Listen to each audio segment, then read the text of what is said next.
live? Oh yeah, right Yeah. on. Okay. Juan, welcome to the podcast, brother. I've been a fan of your work, your photos, your creations for about a year or so, a couple of years now, since 5 Cent City. Big fan of all your photography and all the things you do, and everybody that I speak to about you has like the utmost amazing things to say about you. So I'm really grateful you're able to be here today, man. I can't wait to dive into your life and learn some things. So thank you. Thanks for having me here. And, Absolutely. Yeah, we met at 5 Cent City. Yeah. And yeah, that was like casual because I was just walking right there. You're busy. And saw what was happening, and I asked, and I just stay. I had my camera and. Of course, yeah. Do you keep it with you all the time, like just by your side, or for the most part? Mostly. I have one with one lens that I used a lot. Oh, just like your basic everyday. Yeah. But right not on. all the time. Sure. But. So let's back up from. Take me through. Usually, I like to focus on like high school and what that kind of looked like to where people get to now.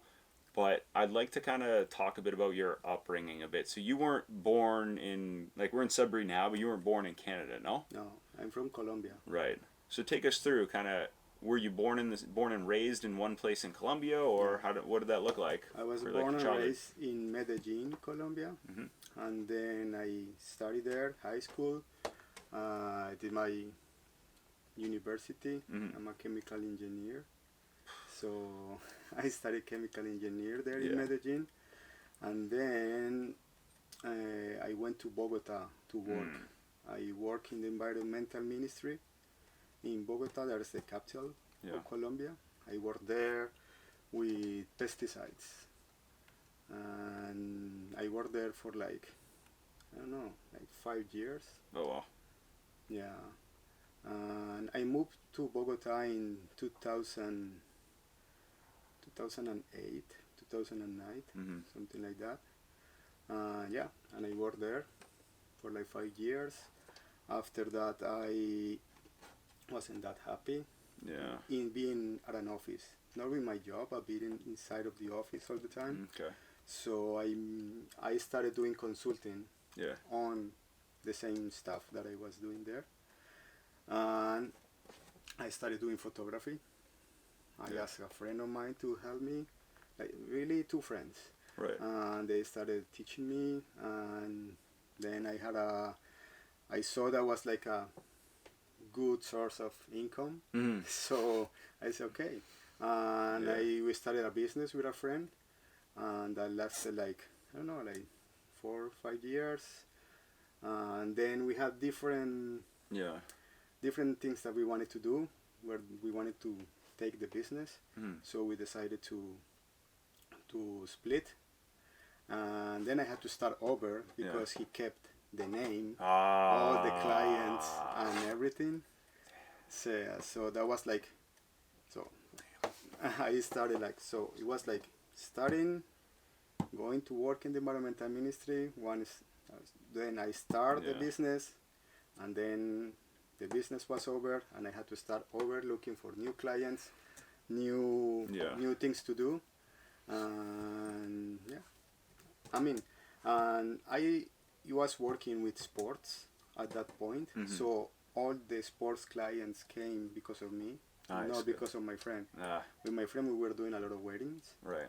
So but all the clients stay with me, and I end up like working with. I work with Salomon and North Face in some trail races. I did content for Adidas, New Balance, Under Armour, and some.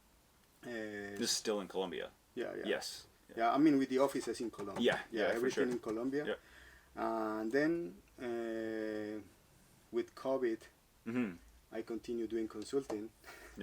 Because I didn't have to leave my home. Yeah, you could do it wherever. Yeah. So I started doing that, and COVID was different from our countries than from you. And how so?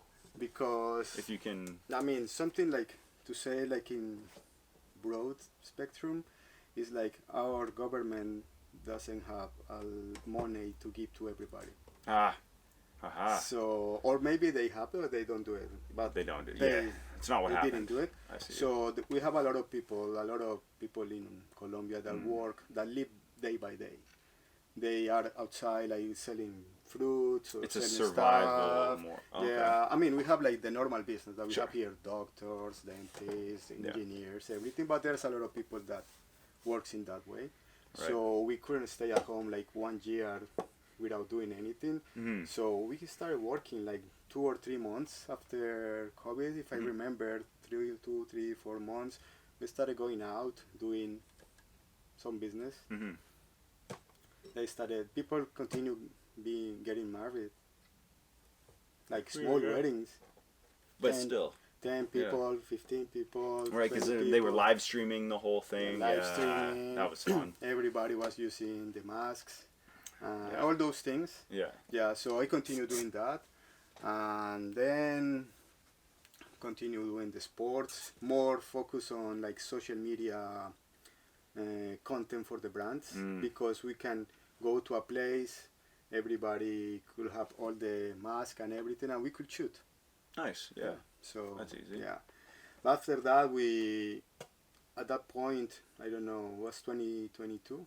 Yeah, no, 2020 was 2020, COVID. yeah. Because 2019, COVID-19, Yeah. 2019, yeah, beginning of it. Yeah, so 2020. yeah, my daughter was 2, Mm. and we, with my wife, we started thinking about like we like the adventure, like going different Yeah. places, traveling, and we wanted to have something more safe, more relaxed for my daughter and for us. Mm-hmm. So we started looking. Really, she was the one looking, and she was like looking for all love the it, options yeah. and everything. I wasn't that involved at that moment. Yeah. But You're working, man. Yeah. No, I mean she was working too. For sure, yeah. Yeah. Women can do it all, though. Oh yeah, Yeah. she was the. We do most. Yeah, she was the environmental coordinator of an oil company. So Amazing. you had a lot of things to do, but Yeah. then we heard about. We knew about Canada, that is safer, that people is nice, Sure. and everything. So she started looking for the programs that were at that moment, and because of our age, that we are not that young, so we had to look for these places here. And the options were North Bay, Salisbury, Timmins, and Thunder Bay. Ah. So Thunder Bay, we didn't know anything. Yeah. But That's north. That's north. yeah, so Yeah, when I saw Thunder Bay, I said no, because it's too far from the main airport. Yes. Yeah, from Toronto. So for me, I was thinking, no, it's too far. Yeah. Timmins was the same, 8 hours drive, too much. Yeah. So the options. 4 to here and then 4. Yeah. Yeah, so the options were like North Bay and Sudbury. I really don't know why Sudbury was the option. Yeah. But she came here to study, and I came here to work. Did she go to Laurentian? No, she went to Cambrian College. Oh, okay. Yes. Yeah. 1 year, a postgraduate program. Because my wife she was working as environmental coordinator, but she's a psychologist. We met at environmental ministry in Colombia, and she did some postgraduate studies there, and that's why she did that. We came here, and then I started working. Yeah. Always, the only thing that I brought here, like my property, was like some clothes, but all my cameras. All your camera stuff. Yeah. It's all the same. No tripods, no speed So all that lights. stuff was from... No, that's new. Oh, nice. Good. Right But on. I still have my old ones. Oh, no kidding. Yeah. Yeah, so I came here and started working, and now we are happy here. Good. Good. I'm glad. How old's your daughter now? 7. 7. She's like 7. Old enough to know she was moving countries, right? It's not all ish, I guess. Yeah, at that point Crazy it was adventure, I can imagine. like an adventure for her. I guess so. Yeah. Yeah, she Just doesn't long for know the ride. how far it is from home. Yeah. She's that like, you we're going on a plane. Now we live somewhere else. Yeah, I see you. She Right doesn't on. know at that point that you have to buy tickets. The adult part of it. Yeah, all that stuff. Right on. Yeah, but for her was like, That's we crazy. were a little concerned about her because she just speaks Spanish at that point. I'm kidding. That's So right. when she started working, Yeah, you guys had both. when she started going to Yeah. what is the name? Preschool? Preschool, yeah. Yeah, preschool. Everybody was from here. Everybody, all the kids from Canada, teachers from Canada, and she was from Colombia speaking Spanish. But Tough. all the little girls, like 2 or 3, they Yeah, you know how kids are. They took her like Yeah. all the time, and the teachers Which they is were great. like using the cell phone to do translation and They were everything. trying. Yeah, they were trying Yeah. good. And now she speaks Spanish, French, and English. Epic. Yeah, so I have friends that barely speak English. yeah, You know what so I mean? she's like, Oh man, yeah, that's awesome. So if we rewind a little bit on why chemical engineer? engineer. Yeah. I mean, for the same in our country is different because Yeah. we finish high school when Right. you are what? Is it 18? 17? No, 16. And then we have to do like military service. What? 1 year. So I Yeah. didn't go to I wasn't a soldier. You had two options, to be like a soldier or to be with the police. For what? You have to do some form of like service 1 like year. that. Yeah. 1 year. It's From 17 at 16, 17? yeah, Okay. yeah. So I was with the police 1 year. But at that point, wild. I was applying because you can study. I mean, in our country, like in our countries, you have like middle class Mhm. and low class. Mhm. We always aim to study to have a better life Yeah. because we don't have families with big businesses that you are Yeah. going to inherit the business. Or Right. something. So we said have to go to university. You have to go to university. But the difference with here is that you have to decide what are you going to study, and you have to do the test Yep. to on the university I at the see, yeah. university. So Yeah.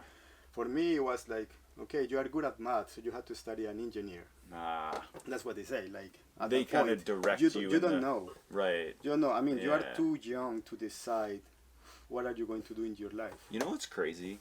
Is every time I have this exact discussion and this timeline comes up of 16, 17, 18, I always ask, did you know? Or the people always say, I had no idea. You don't know what you're doing. Yeah. And you come from South America Yeah. saying that it's the same exact thought process of, I didn't know. Yeah. Now you're doing something completely different. Yeah. But the difference here is that you can study like 1 or 2 years, and then you can choose. Yeah, nobody's like directing you in the. Yeah. I see. I mean, you don't pick chemical engineer Right. here when you are going to the university, to college, Mhm. the first semester. No, you're right. No. No. You are looking at some different Yeah. things, and then maybe. you decide. For us, Yeah. it's like you had to pick. At And 16 yeah, and man. at that point, was like we didn't have money to pay for a private university, so we had to do the test, and it was hard because Yeah. there was like 30 or 40,000 people going to the doing the test, Mhm. and only I don't remember, like 1,500 or 2,000 were admitted to the university to Mhm. all the different programs. Yeah. Okay. Oh wow. So for example, for engineer, they were like, I guess that was just 90 people, something like that, Bro. 80, 90. So you had to study a lot to do the test because no money for private, and if you don't approve the test, what are you going to do? Yeah. Right. Yeah. Oh my goodness. So it's hard because you have Yeah. I mean, if you don't get admitted Yeah. to the university, you have to. You are going to go work in what? You can't just up and. Yeah. I see. Yeah. Now my question is, could you also have just kept being a police officer? Oh yeah, but I see. wasn't never interested in doing those. You did it for a year, correct? Yeah, because I have to. Had to. No, What? because I wanted. No, it's the. That's crazy. Yeah. What was But we don't carry weapons or anything. no weapons? No, eh? it's just more like a community service. What did it we- look like? Oh, I mean, we have to use the same clothes that them, of course. Yeah. But we go, for example, I don't know, to concerts Mhm. to help. with Oh, like stuff. security We are management. Okay. we had to be there every day. But for example, let's say that is here in Sudbury, you will see some young police guys like on the at the parks, just like checking like everything is going Yeah. well. Someone needs some help and everything. Yeah. That's kind of what. Yeah. Oh, There's nothing. interesting. That's the police is not dangerous. The soldiers, they don't go like to fight or anything, Mhm. but they have they carry automatic. Yeah, the weapons. AK-47, and they receive all the training. I see. The police And they have to live there. We used to go to our home to sleep every day. But military, they live at military place. Yeah, because they can send you to different places. No kidding, eh? I guess police would just be in that section versus military, and Yeah, it was like I say easier. Yeah. Because you eat at your mom's house. Right, it's like a normal job you can kind of check in and check let's say, out versus you're committed for a year. Yeah, but you can't do anything else. Right. Is the pay different? Oh, Like, what's the benefit to picking military versus picking? I mean, no, there there was no option like that I choose to do that. When you are going to be selected, you go to a place and they have like, for me, I don't know if everything was like that, but for me it was like, there were the guys there, the police and the soldiers, and there were some people with bags, like black bags, with little like those ping pong balls. Oh, yeah. So you have to put your hand inside and pick one, depending on the color. What? Be like police or... No way. Yeah. Like a flip of a coin almost. Yeah. No way. Yeah, so for me it was Decide like, if you get to go home and eat at your mom's house versus going to a military base 8 hours south of Bogota. Yeah. What? Police the border to it. Oh, man. Yeah. It borders with Venezuela, eh? In the north? Well, Colombia, yeah. If this is Colombia, this is Panama. Yeah. And that's Central America. Yeah. So this is Venezuela, Brazil, Ecuador below Peru, it. Yeah, and Bolivia. And then Bolivia, you continue like Argentina, Chile, Uruguay, Paraguay. Have you gone and visited around those countries a bunch, or just a couple times growing up? I have been to Panama, to Venezuela, to Ecuador and Peru. As an adult? Yeah. Which is your, do you have a favorite experience from the ones you just listed? I mean, I enjoy all of them, but we used to do something that is called like sports tourism, let's say. Sports tourism. That means that I used to do half Ironmans, and I used to run marathons.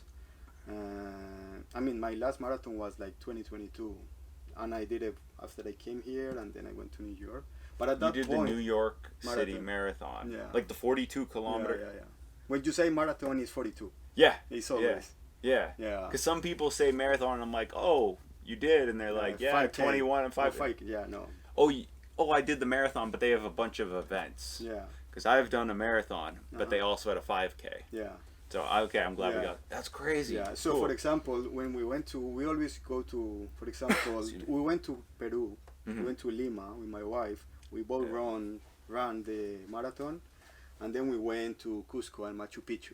Amazing. Yeah. The same with Ecuador. We went to do a half Ironman there, and then we went to Ecuador. And then we went to the, I forgot the name, one of the tallest mountains in the world.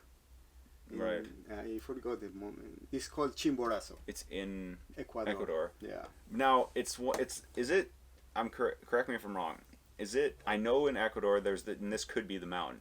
There's the mountain that's like the tallest if you count sea level. Yeah. Or something like that. It's that one. It's that one. Yeah. Okay. Because I'm like Everest, but that's above sea level. Yeah. If we're including sea level, it's the highest. Yeah. It's that one. That's crazy. Yeah. Man. So we used to do that a lot. So that's why we used to travel. That's cool. A lot. Which was the hardest Ironman or marathon you did? I mean, all the half Ironmans are hard for me because I'm scared of the water. Really? Yeah. Yeah. I learned to, let's say that I learned to swim. Yeah. When I started doing half Ironmans. So that was like when I was like, what, 30 years old or something.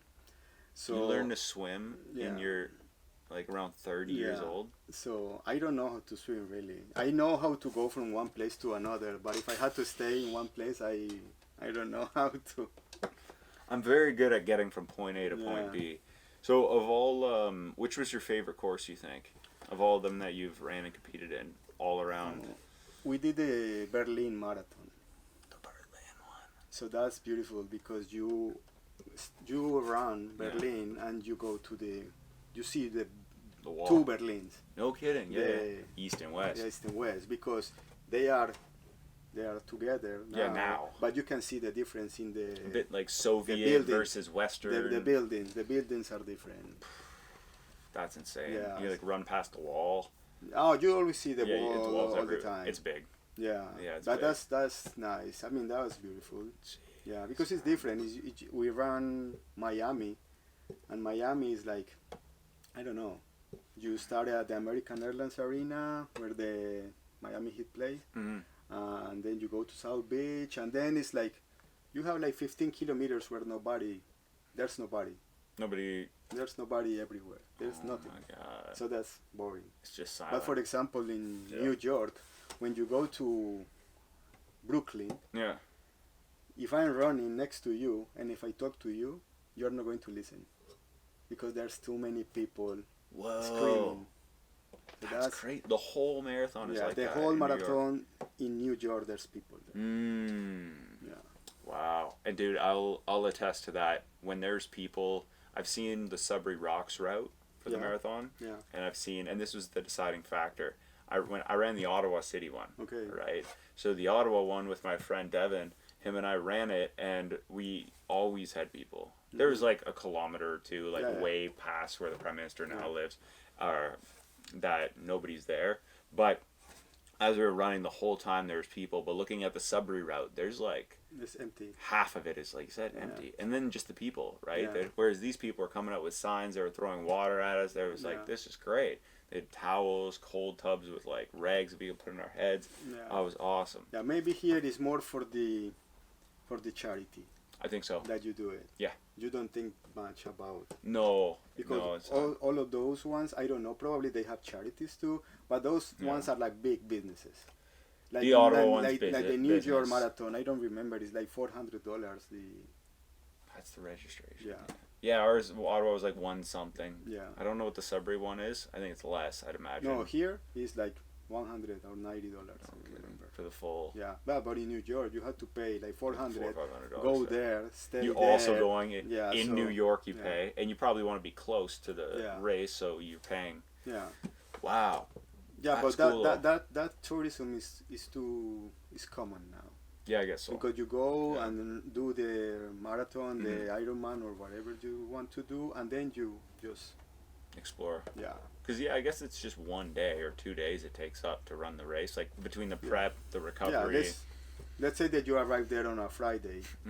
On Saturday you pick up your stuff, your bib and everything, and you run on like Sunday morning, and then they start at 7. Yeah, you are done. You're done by lunchtime. Yeah, with the triathlons it's complicated because you have to find a place to keep your bicycle when you are going to other places. I guess so, yeah, and you have to travel with it. Yeah, you have to travel with it and everything. It's more the logistics. The logistic is different, but it's fun. I mean, I enjoy that. Yeah. How'd you get into it? How? Originally, yeah. I don't know. I used to play basketball. I play always in my university and everything. And then that's like a team sport.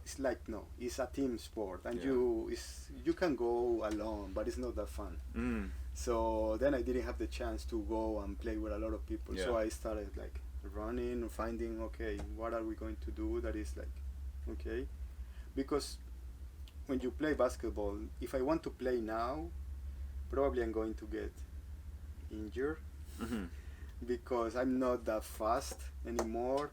My muscles are not like elastic anymore, so I prefer something that I can control more. I guess so, yeah, and I can do it at any time. If I'm going to run, I can run at 6 a.m. or at 10 p.m. Yeah, 4, 3, 2. Yeah, I get you. That's the thing I find with team sports is like very hard to find time to practice. Yeah, good practice, but I think that turns people off of some, but gets people pretty fired up. But here it's a little easier with my daughter because in Bogota has like almost the same area than Sudbury that I told you before. Yes, but we are 13 million.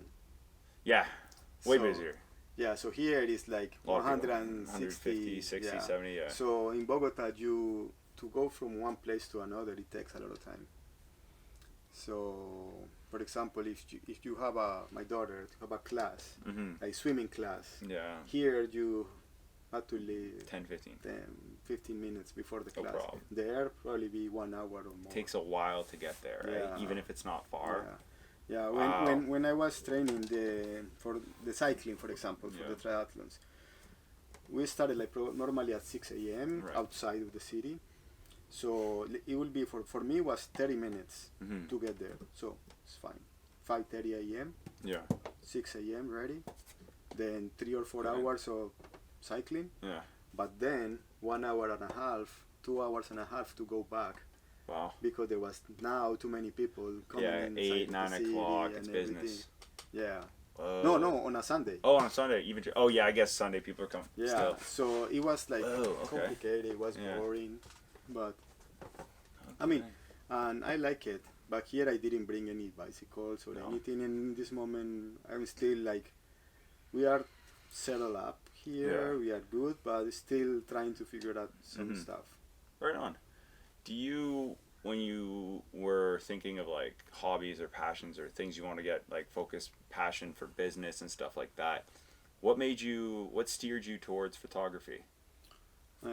Because you got a magic finger with the button, man. You got a good eye. Yeah, I like the photography. I remember that when I was at the environmental ministry and I went to study abroad, I had I bought like a little Nikon Coolpix, those little ones that you could put in your pocket. Oh yeah.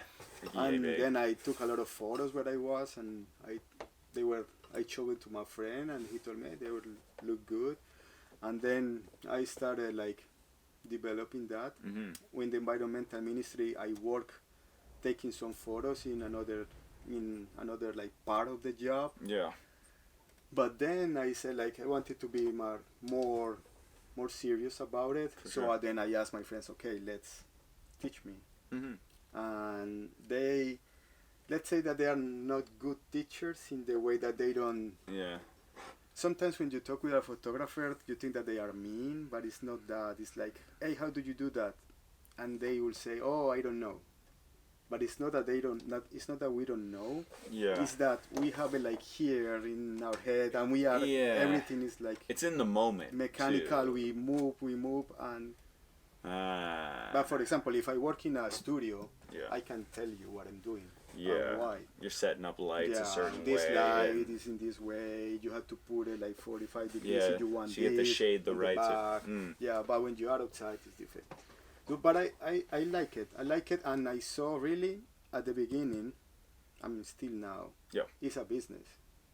How long you been doing it? Like 15, 16 years. So I'm sure you've seen a bunch of people pick up photography as a business and then quit. Yeah. Or do well and then stop doing well. Yeah. What are some common mistakes photographers make that if they stopped making, that you see every photographer make, and you see the photos, you could maybe see it through the photos, but what are some common mistakes beginner photographers? I guess that at the beginning, a common mistake is like, beginner and professional, you have to study. You have to continue studying all the time. All the time. I'm studying all the time because I want to learn some different things. What does that look like? I don't want to do the same every day. Right. I don't want to go to every wedding and shoot the same photos all the time. No, because it will be like a sitting in a desk, the same. It'll be boring for you. It will be boring. It'll be boring for the people. Yeah, eventually. no, they are not going to notice. No? No, because they are different. You don't think different they notice couples. through you? No, different couples. Okay, yeah. So different couples, so they see my photos when they hire me. Right. But they don't know about photography in the way that a professional knows. Right. So normally they will like the photos because sense. they are there wearing photos. And they have an expectation, and they already know what you're capable of, so they're going based off that expectation. Yeah. You show them what you do. I show them this is what I do. Yeah. And okay, your wedding is going to be in this place. They want a version of that. Yeah. For them, that's so they are going to get it. I see you. Yeah. That makes sense. But for me, mistakes are like not studying, not editing the photos. Yeah. Because you have to edit.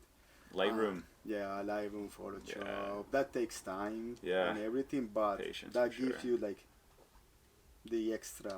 I've seen photos that my friends have taken of me throughout Europe, and like he's really good. And then I've seen him take those same photos and put them in Photoshop or Lightroom. Yeah. And I'm like, oh, Yeah. just pulls everything. It just puts the right amount of backdrop on, like with the shadows or the foreground and how it. Yeah, you learn to do out. that because sometimes when you see the raw file, that's why you normally the photographers don't deliver the raw file because it's completely different. Yeah, I'm with you. But talking about mistakes that I think that we have been there. Yeah, yeah.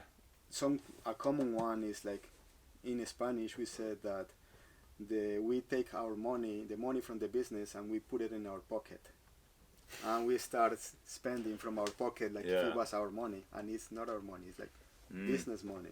Yeah. And you have to have this is the amount of money that entered to the business. So, but you can spend just this amount. That's a good piece of business advice as well.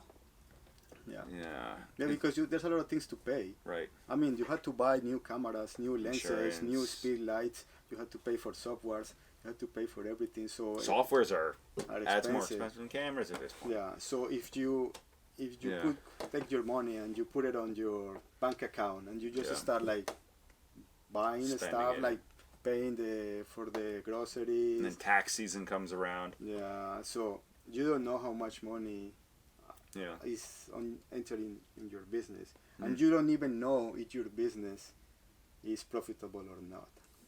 Oh, no kidding. You don't know. Because you have no idea what's coming in and what's going out. Yeah, you don't know. Oh, I see you. Yeah. Because you see a lot of money coming in. This is great. This is great. I have so much to spend. Yeah, but you don't know. Because you need to know how to charge. Yeah. I mean, you have to base that on your expenses. How do you not what you charge, because I know it's different per package and whatever you're filming, right?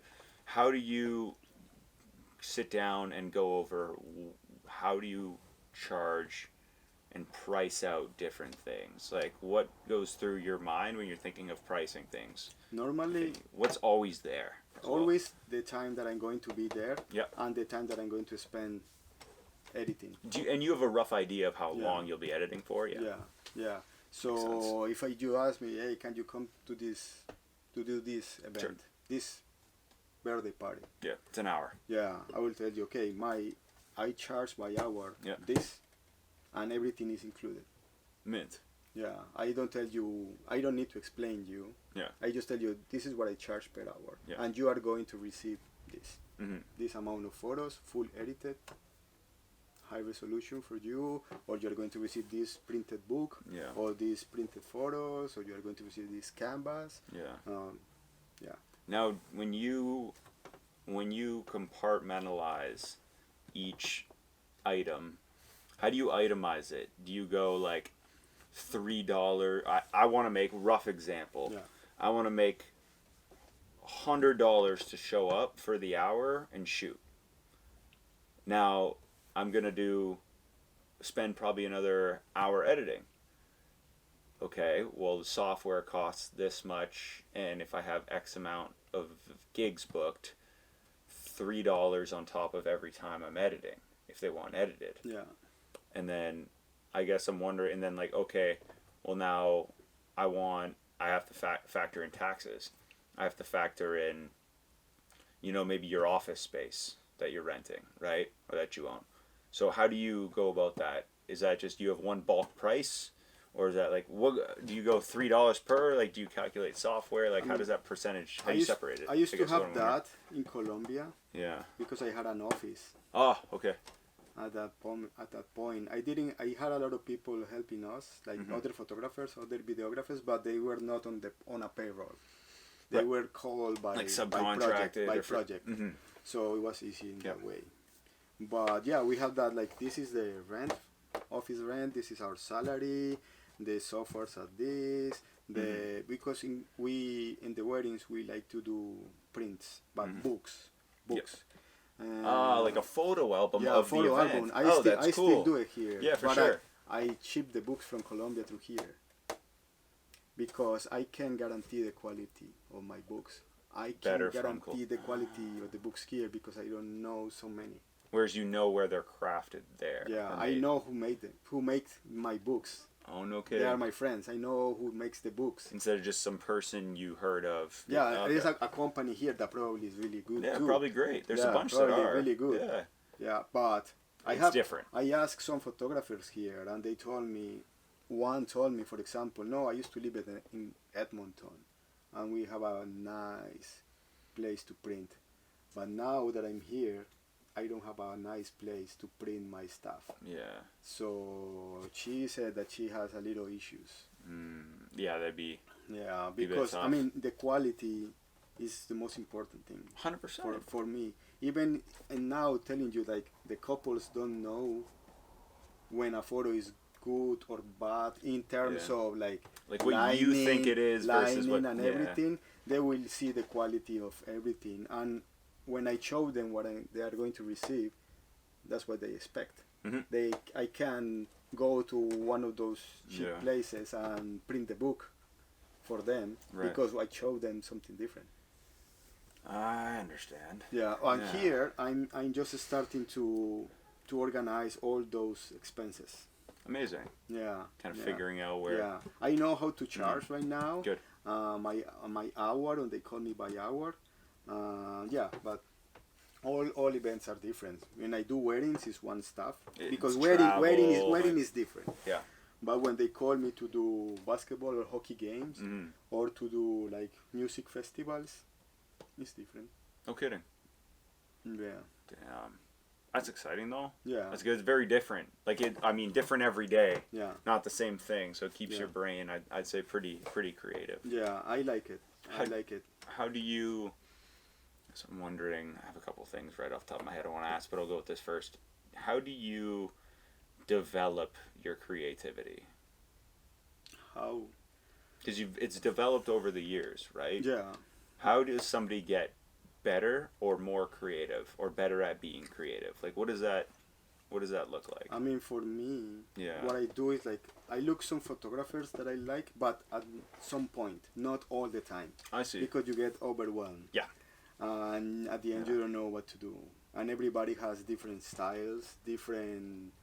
Yeah. Some of them use like speed lights, or continuous light, or natural light. Yeah. So, but you look at that, you see movies, and see, okay, that looks nice, or you see like photographers that are really good, and you say, okay, I want to do something like that. So then everything is in YouTube. Yeah, everything's on YouTube. So sometimes when my favorite platform. Yeah. So when you check something that I want to do, I check, okay, how can I do this? Okay, okay, and then I find someone to do it because I never explore with my client, right? Because that will be unprofessional. Yes. Okay, I explore on my free time with my friends or. Yeah, you can brainstorm, bounce things off. Yeah, I do I do my practice with them, and then when I go with my clients, now I know how to do the stuff. I see you, yeah, man. Yeah. Okay, that makes sense. Yeah. Now, in this and looking at it, what's your favorite thing to shoot? My favorite thing, sports. Sports, you like sports? Yeah. Sports and portraits. Yeah. I like sports because they are fast. You have to think fast, and you have to move all the time and to find different angles. It keeps you busy. You're have the story. Yeah. And I have the chance to do that here because I can move. But if I was shooting, let's say an NBA game, I have a little square where I have to be, and I can't move from there. That makes sense. Yeah. Whereas the 5 you can go, or a soccer game or Wolves game, you can go you can go all around the field. I used to go in the net if you want. Cycling races. I did something called the Tour Colombia. Yeah. It's like Tour de France, but Colombia. Tour Colombia. I mean, different levels. Or different levels of all the people that goes. Makes sense. Yeah. Yeah, but that was fun. Like sounds crazy. Doing the start of the race, going on a motorcycle, following the cyclists on the mountains, being at the end of the race, after the race, and delivering all the time. Yeah. All those things that help me develop that delivering fast. That is something that I like to do. No kidding. Because now, now in this moment that we are, we want to see everything fast. Yeah. Fast. I try to do it not immediate, but because I can't. But the faster I can. If I should, if I go to a hockey game tonight, what's the point of delivering the photos in 1 week? Yeah. Yeah, there's no point. No, there's no point. Oh, no kidding, eh? So before we got on the show, you were showing me like analytics and insights on Instagram. Yeah. Now, when speaking of Instagram specifically, what is it?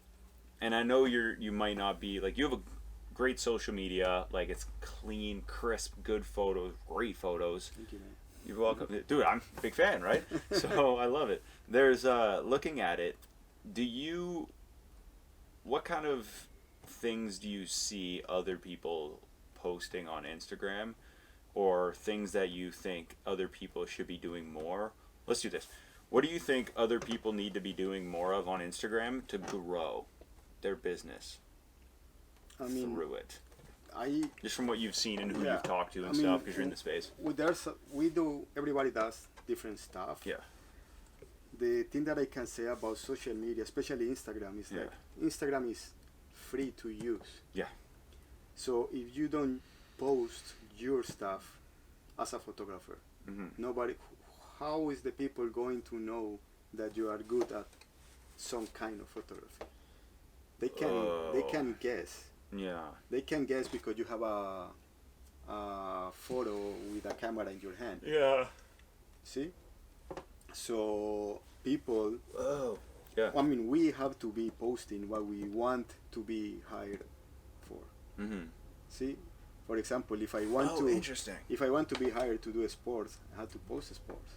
I can show like baby photos if I want to be hired to do sports. No matter that I do babies, for example. Yeah. That's an example. Yeah. Yeah. So my social media is full of sports, portraits, music, and theater, because I work a lot with the theater. Yeah. So that I want to be hired for that. Yeah. So that's what I chose. I mean, I should be doing more reels because that's more engaging in this Instagram way that it works now. The algorithm it's pushing only reels. Pushes reels in all the time. Explore When page, you do that, you reels. don't see photos. It's all reels. Yeah, just reels, and yeah. Yeah, I almost wonder if you can go like a slideshow of like my favorite, or like my favorite photos from this one. Boom, and that's just 1, 2, 3. I did those stuff, but it's like, I don't know. The photos go so fast that I say like, I go to a game, I work so hard, and the photos are like 0.2 seconds each one. Yeah. But the attention span from everybody is now less time. Yeah. They want fast. But at the end, it's like, I want people to see my photos. So that's what I post photos in the way that I do the carousels and everything. So you can see like a little story of a game, a little story of this trail race, this obstacle race, this triathlon, or this theater play. Yeah. I show the photos in a carousel, so you can have a little glimpse of everything. Yeah. Yeah. I like that. But mine, like your specific question, everybody has to do different stuff. Yeah. But I will say you have to post. You post have to post. What you want to you have to post. You are never going to be happy with the things that you post, because you are always going to say, "Oh, that photo, I should." What will other people think? Yeah, and you have to think about. I think about the clients. Yeah. Smart. I don't think about the photographers looking at photos. You don't care about the judgment that you might get, or the criticism. It's more just... Yeah. I'm posting for my clients. Yeah. Okay? If the photographers like my photos, that would be nice. That would be perfect. Yeah, sick. And I want them to tell me, okay, that photo were good, but I want them to tell me too that those photos, hey Juan, you should improve this. You should do this. Okay? Like the constructive criticism. Yeah. I want that. I always ask for that. For sure. Because I need to know what I'm doing that is not right.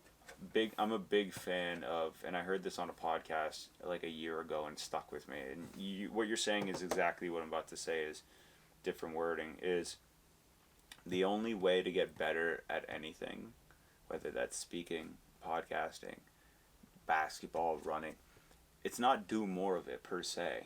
It's get feedback. Yeah. You can't become a better photographer, better host, better father, better anything if you don't have feedback. Yeah. Because there's like, you can keep doing things, but eventually you're just going to keep doing a bad version of that thing. Yeah. Until you get feedback, or i.e. somebody telling you otherwise, Mm-hmm. how to correct it or improve or steer you in a different direction, then you won't see progress. Yeah. That happens a lot with us, with the photographers. Yeah. That we believe that because we shoot a lot, Yeah. we are going to be better. And no. Like you said, learn 15 years just No. every time. You have Learn. to be learning Study. because you can be shooting every day the same basketball games, let's say, and you can be shooting them all the time in a wrong way. For sure. Oh yeah. And then somebody comes around with a different camera and shoots it, and Yeah. you're like, I was at the same event. Yeah, but you don't know what. That's why you need to be like checking the people that is working in other places. I check the photographers from, I don't know, the NBA. I check some guys from the NHL, and Yeah. the same with the weddings, the same with the portraits, the guys that shoot those people from Hollywood and things like that. The budgets are different. Sure. But that shouldn't be like a limitation. It's an excuse. Because I at say, one point. I don't have $20,000 to rent a space and put all those lights, but I can do it in my way. Yeah. Yeah. And that's the way that people will really like, and if they connect with what you do, then there you go. Yeah, that's why the personal projects work for me that way. Yeah. So because that keeps me creative. Yeah. And thinking about, because when I shoot different people in different spaces, I always ask them to be in their spaces. Yeah. What they want to do. You have the one portrait and then three. Yeah, there's just one portrait. For example, now I'm just doing one portrait in my studio, like there is white wall, and I shoot it my way. But then when I go to the places that they want, everything is different. Mm-hmm. Every wall is different, every furniture is different. If it's outside, it's one thing. If it's inside, if it's during the morning, if it's at night, that keeps me creative. I have to think, okay, what I'm going to do here. Okay, No kidding. let's do it. Yeah. Let's do it. It's not the same. No. It's not the same. So, kind of, before we switch gears, I do want to know, expand on that since you brought it up. What, take us through this creative, the personal project you're doing. The community, the Sudbury individual project. It's called People from Sudbury. That's the name that it started. I guess Simple. that is going to Love keep. it. Yeah. Love it. I want to showcase people in Sudbury that contribute to the community. Yeah. In different ways. When I explain to people, I tell, you don't have to contribute something that is like free. Mm-hmm. You can be working, and it's your way of contributing to the community. For sure, yeah. See? Are you helping, or you are helping in some way? Yeah, you are Whether helping. it's a service or you are creating in some way. Yeah. In this moment, I have been shooting some people that I know, and I'm sure that I'm going to start shooting people that I don't know. Mm-hmm. That's what I'm aiming to do. Yeah. Kinda, yeah. Yeah. So the people is like some people that contributes to the community in the music. Mm-hmm. Love it. Yeah, there's one guy, there is Michael that he does speeches. There's Jordan Kilgannon that is like the best dunker in the world. So he's putting the name of Sudbury outside. Mm-hmm. So there's one girl that she contributes to the community, like helping people with listening people, what they have, what is wrong with them. Yeah. And I have a guy that is Jimmy, that he was. Oh, Jimmy's great. Yeah, Jimmy had some Jimmy. issues when he was young, but now the job that he's doing with the community is... Oh, it's incredible, It's incredible. man. And the opportunities he's had to, like, give and the fact that he can be in a position to, like... Yeah. There's Robert, he has a gold medal from the Olympics. Yeah, he's People coaching athletes. And he's coaching athletes. Kids, athletes, yeah. And he contributes aiming to excellence. See? No, not everybody is ready to compete at that level, and he wants to have that. And there's more people that I have in mind. It's Alessandro from the Jazz Theater. He brings the theater to this city. This city is going to be like the Broadway. Mm-hmm. You will see it in some years. Yeah, I'm very excited for it. So there's more people. There's going to be you with because of the podcast. Yeah, man. So there's a lot of people that I have in mind. Mm-hmm. I need more time. Yeah, yeah, you're a busy man. Yeah, but that I started that with no. I'm not looking for profit. I'm not looking for anything.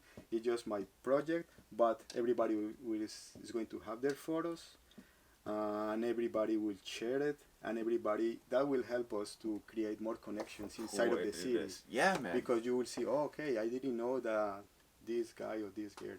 Every time I see a photo, I saw one. I saw the Jimmy one. I saw the Izzy one. I saw like the Robert one recently, and I was like, sick. Oh, he's getting it. Oh, he's shooting it. Oh, because now I know how you're like. I know roughly how, like, from what you've explained to me a few times, how the vision's taking like going, and hearing how your vision is, and then seeing who you're getting. I'm like, oh, that's gonna be cool. Yeah. I'm looking forward to seeing the sides that you capture of people. Yeah, which is very, very exciting. Yeah, because I'm just in this moment. I'm just sharing just like one photo or something. Kind of like dipping your toes in the water with what's possible. And everybody has to write something to share. Yeah. So that's more personal. I'm in like that like the vision. They can share. I tell everybody, you can share whatever you want, but one of the little paragraphs has to be, how do you think that you are contributing to the community of Sudbury? And besides that, they can share whatever else they want to share. Amazing. Yeah, I love it. It's going to be. I guess that is going to be good. I'm excited. Like, from the little like teaser or clips and photos I've seen, I'm very, very fired up. And it's cool how you'll take the drone when you're outside and like do big shots. Oh, that's sick. Yeah. So let's see how we. I'm rooting for it, man. I think it'll be interesting. But there's something I want to jump around to, is how do you think? Just I'm curious. I know we're jumping to like to being a dad now. How do you think being a father and like having a daughter, how do you think that's changed you? Because what you said, she's 7. I thought that to start, I thought that I was never going to get married or something. I was like alone, okay, no problem. I mean, I can be at my place working. Yeah, you're good. Alone, nobody, not talk to anybody 2 or 3, 4 days. Amazing, yeah. I'm okay. Yeah. You see, but I mean, and then I met my wife, and we have been together. Oh, bets are off. For like, I don't know, since 2008. So, wow, almost 20 years. Oh. Yeah, so that's long. And my daughter, I thought that we were not going to have kids, and then we decided to have one kid when we were a little older. Yeah, you remember you mentioned that. It was cool. Yeah. Oh. Yeah, we were together like 10 years or a little more, 10 years, 11, and then we decided to have one kid. Yeah. Yeah, and she's amazing. She's always like, she had like both, like, say like, bad, good temper. Yeah, like, from both of you. And stuff. And you could see it, Yeah, you can see it, and you're like, that's crazy. Yeah. You can't really get mad because I'm like, that's me. Yeah. Yeah, but I like her because she's like, she goes to, let's say the first day that she went to preschool, she just go and faces every challenge, no problem. When she goes to swimming classes, she just go there and do it. Amazing. Yeah, just ninja. Or when she started doing hockey, she didn't know how to skate. Now she plays. And all the kids were like all over. Yeah. Yeah, and then she started skating. She doesn't. She's not afraid. She just doesn't care. No fear. She's not afraid. I love it. Oh, that's awesome. And I like you guys. I like at home. She's like always. She's always. We tell her she's always having an adventure. Every weekend. Every weekend something happens, and she has something that no matter where we go, people gives things to her. Wow. Yeah, I don't know. That's amazing. Yeah. Weird. Yeah. I wonder. Yeah. I don't know. So yeah, she's a happy girl. Yeah. And of course, sometimes it's like there's something that she wants to do, and we are like, oh no, you can't, and she's mad and everything. But that's normal. We have been learning. I have been learning to be patient because I'm not that patient. Same. Yeah. See, I'm like, but you can. What's the point of yelling, or what's the point of? It just pisses everybody off. That for me, that was the old school of training. I said that there's a lot of people that, they hit me when I was a kid. They used to yell me, and I'm okay. I don't say that. I will say that you are what you are now. I don't know how to say in English. You are what you are now. You could say it in Spanish, and I'll find a way to translate. Yeah, but it's like you are what you are now, not because they did that to you. Mm. You are what you are now. In oh man, I don't know how to like say. You are who you are now. No, I had to check. Yeah. I had to look for this word first time that I used it. I really want to know. I'm curious.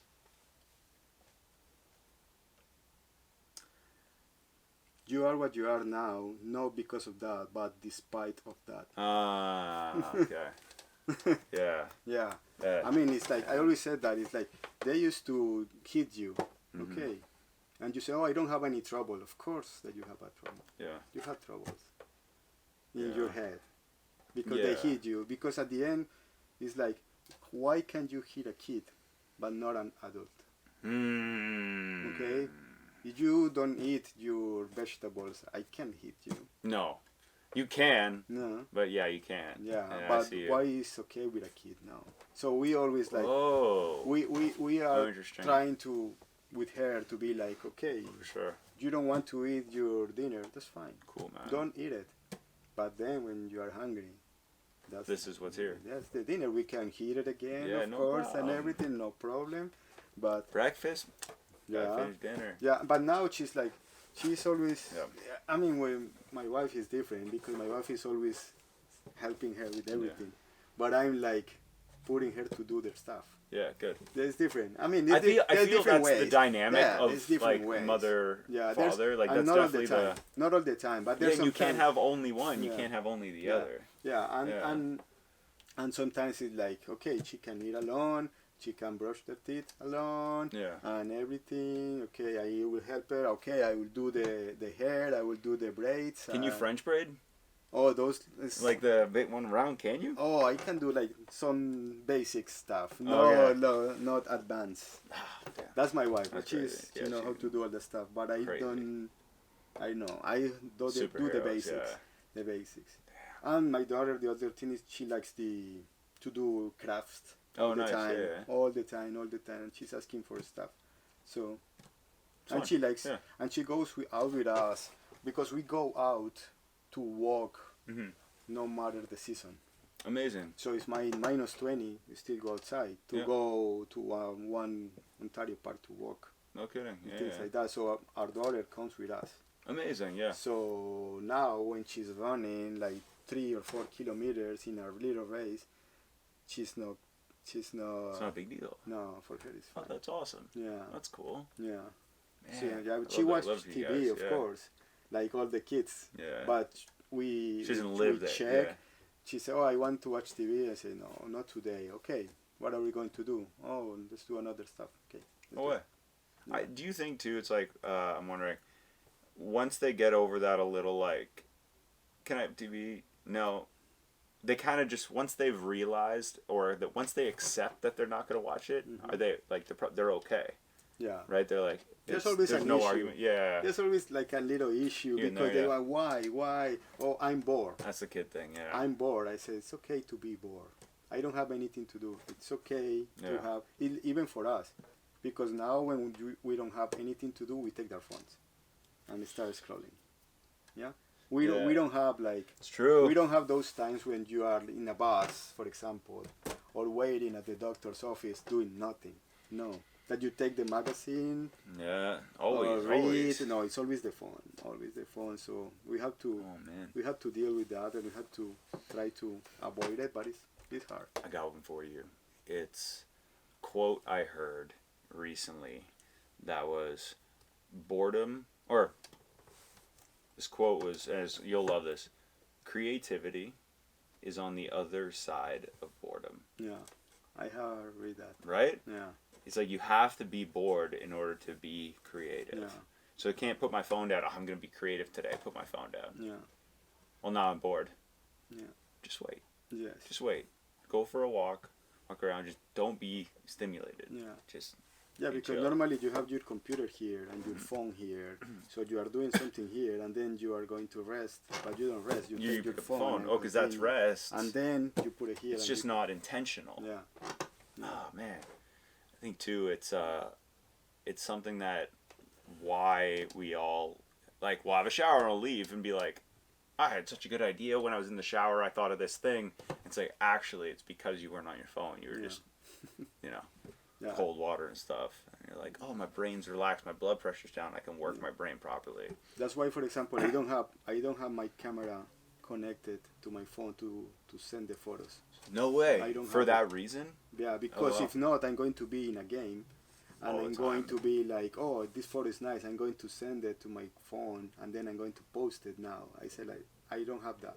So I just focus on the game. Smart. Yeah. Then also, too, do you think from a professional standpoint, somebody sees you on the phone, whether you're doing it for work related, putting photos up, but if you're there shooting, it's like you're half on the phone, half. Yeah. Especially that happens a lot with the weddings. Yeah. When I have my assistants, I always go with someone. Right, smart. Because that will help me with something just in case. You have to tell them, like, man, no phones. Smart. Yeah, this is the ceremony. Your phone down. Yeah. Yeah, we are doing the family photos. Put your phone down because something will come up, and that's why I need you. Yeah, you want to catch those moments, man. And especially for a wedding. Yeah, and it's 2 hours. Man. And when you do a wedding, it's like, imagine that was your wedding. You don't want the people that is working for you, like, being on the phone. You're setting your vows, and you see the guys scrolling. Yeah. Even if it's work related, sending the photos, like you said. No, that's no kidding. Man. And here, for example, the games, it's not like Getty Sports or something that they need the dunk immediately after that happened. No, those guys, they have the computer and they download it immediately. Easy. Yeah, if I work like that any day, it would be like that. That'd be awesome. Yeah. Yeah. For sure. It will be a computer and downloading everything and sending. Back forth. Yeah. But in here, no. Nice and easy. Yeah. So, kind of to almost wrap up the conversation, do you have anything you kind of like a final lesson or a message or something that maybe you heard or read lately that stuck with you, or a piece of advice or something that you want to share before we go? If something that you had in mind that maybe we didn't talk about or something you wanted to mention? I would say something that comes to my mind is like, we are so grateful to be here. We are really happy in Sudbury. We have been always being received like people, not like immigrants, not Latin people. You know what I'm saying? Yeah. And I see something here that I like. It's like they don't see like color, the skin here, and they don't care. They just care about you. How are you? Are you okay? So we are so happy with that here. And maybe that's something that you don't know because you have been living all your life with that. So for you it's normal. But for us coming from other places and traveling to different countries, coming to this place and seeing that everybody embrace you, and I'm just grateful. And the way that the community in Sudbury embraced me, my family, is amazing. I mean, everything started, I will tell you like real quick how it happened. Yeah, please. Because I wanted to be involved, so I sent some email and DM on Instagram to remember the Northern Lights Boreal Festival. Okay, but I never got an answer at that point. No, I got an answer and they told me, okay, we are going to check, because they were always working with photographers that were volunteers. I said okay, but they never get back, and the festival was approaching, so I went to the office, and by chance I met the director at that point, that was Tessa Balas. So I showed her my portfolio, because I went there in my portfolio. I said, this is what I do in concerts. And she said, okay, let me check if you have a budget for not the Northern Lights, but an event that they have before that is called Bloom. Okay, yeah. So I said, yeah, Juan, we have some budget, not big one. Like but leftover from yeah, she told me, we don't have a big budget, but can you do this? And I said, yes. So I went there, and everything started developing from there. Amazing. Because it's like, I went there, she sent me to the theater, and from the theater and from the festival, I got to know another woman, and she sent me to the team, and then I had to push for a meeting. Like, yeah, it was complicated, but I got a meeting. Let's go. With the team. Yeah, let's go. And then they told me like that. I remember Paul told me, Juan, I can see your portfolio. And he told me, I don't have a budget to pay you. He told me, I don't know how much you charge, but I can't afford it. Yeah. But I told him, let's talk. Let's talk. Yeah. And then, so the thing that I'm saying about this is that we are so grateful because, let's say that I'm not from here. You're from another country.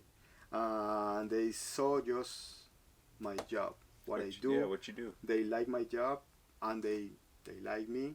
Damn right. And I'm happy that they like me, Yeah, because man. probably they could see me and say, oh no, this guy, Yeah. no, Immediately. this is not what we need.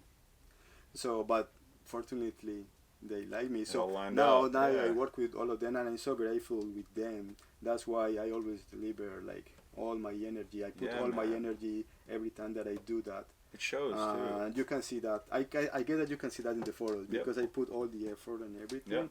So the thing that I can say is that we are grateful. We are so happy to be here. That's awesome. Yeah. Man, I love that. Yeah. That's cool. Gratitude, hey? Yeah. Gratitude is the only thing that we have here. That's awesome, man. Yeah. Well, I'm grateful that you were able to give me as much of your time tonight as you did. I'm very excited that I get to be a part of this project with you, and I cannot wait to see what you do next with it. So it's going to be fun. Right on. Appreciate you doing the show, man. Right on. Thank you. That's it.